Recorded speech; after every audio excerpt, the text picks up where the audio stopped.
Hello and welcome to another vlog video. In this one, we'll be taking a look at my experience comparing some Bluetooth ear defenders and some exciting new upcoming projects. But first, I've recently launched an online course, the Brutally Honest Content Creator course, curated from my 9 years of experience on YouTube, plus extensive learning from industry experts, designed to give new and existing content creators all the information that is needed to turn the passion for making videos into a jobby rather than a hobby.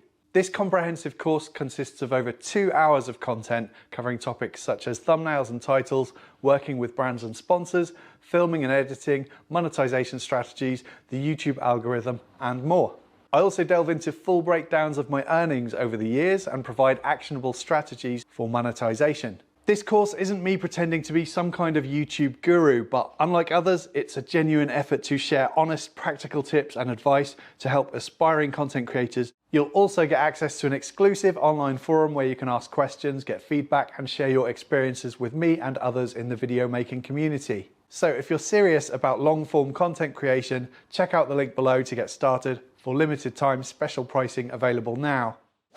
I wanted to talk briefly about Bluetooth ear defenders because I love listening to music and podcasts while I work. I bought these ones by Steel back in December 2020, so I've had them over 3 years, but I've had an intermittent problem with them where I only get audio from one ear. My brother opened them up and had a look inside, and basically they started working again, so I used them again, but now they've stopped working again. In June 2022, IsoTunes sent me these, the Link 2 I think they're called, and I did a video at the time comparing them with the Steel ear defenders, and I basically concluded that even though these are slightly more comfortable, the Steel have far better sound quality and better build quality. But because the Steel ones are no longer working, I decided to have a look online and see what else was available, and I ended up finding these, the 3M Work Tunes, so I thought I'd give these a try.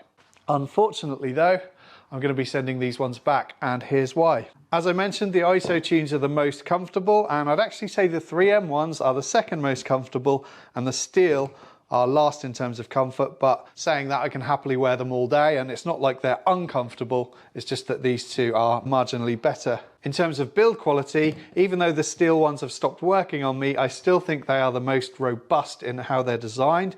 The 3M seems pretty decent too, although I wish the cables that ran across the headband to each earpiece were a little thicker, like they are on both the Steel and the IsoTunes, but they feel far more premium than the IsoTunes. The IsoTunes just feel nasty and plasticky to me. In terms of buttons and controls, the Link are by far the best, the Steel are second best, and the 3M are last. They have only one button and unfortunately no volume control, which I think is a big problem.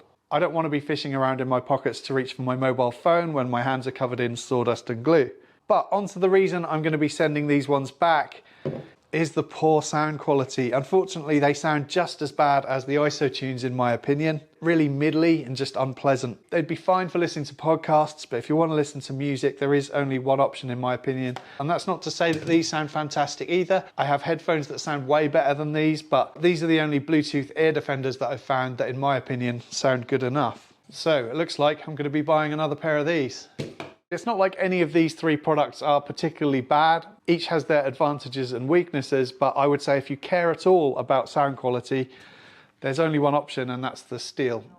Now let's take a look at some upcoming projects.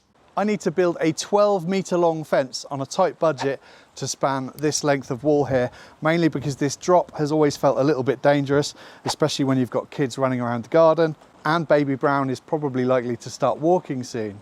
So basically we're going to have to make sure that everything around our bungalow is toddler proof, and I've already ordered the materials for that project. Well, I say ordered, I'm going to be using some salvaged timber, but I've ordered some steel, which is unusual for me, and I'm really looking forward to it. And off camera, I've mainly been working on our drainage issues, which I mentioned in the last vlog, and I decided not to film it this time, mainly because I put out a soak away video very recently, but also I just wanted to crack on and get it done. But basically I'm going to be running some channel drainage along the bottom of this slope here to deal with all the water that gets pushed into our garden from all the speeding vehicles into a new soakaway that I've been digging by hand, which has been exhausting work to say the least. I'm currently building a tool cabinet for our living room using some salvaged wood and MDF, and the focus of that video is going to be all about how to make MDF cabinets less boring, because the original drawing that I did for that project basically looked like something you could buy as flat packed furniture. and I think we could do something much more interesting than that. So that's probably going to be the next video on the channel. And then later this year, I'm going to be building a shed for my brother from scratch with the intention of attempting to build it for cheaper than a shed can be bought for. And I'll soon be starting work on a solid oak extending dining table. Please don't forget to check out the link in the description if you're interested in checking out my online creator course. And thank you very much for watching.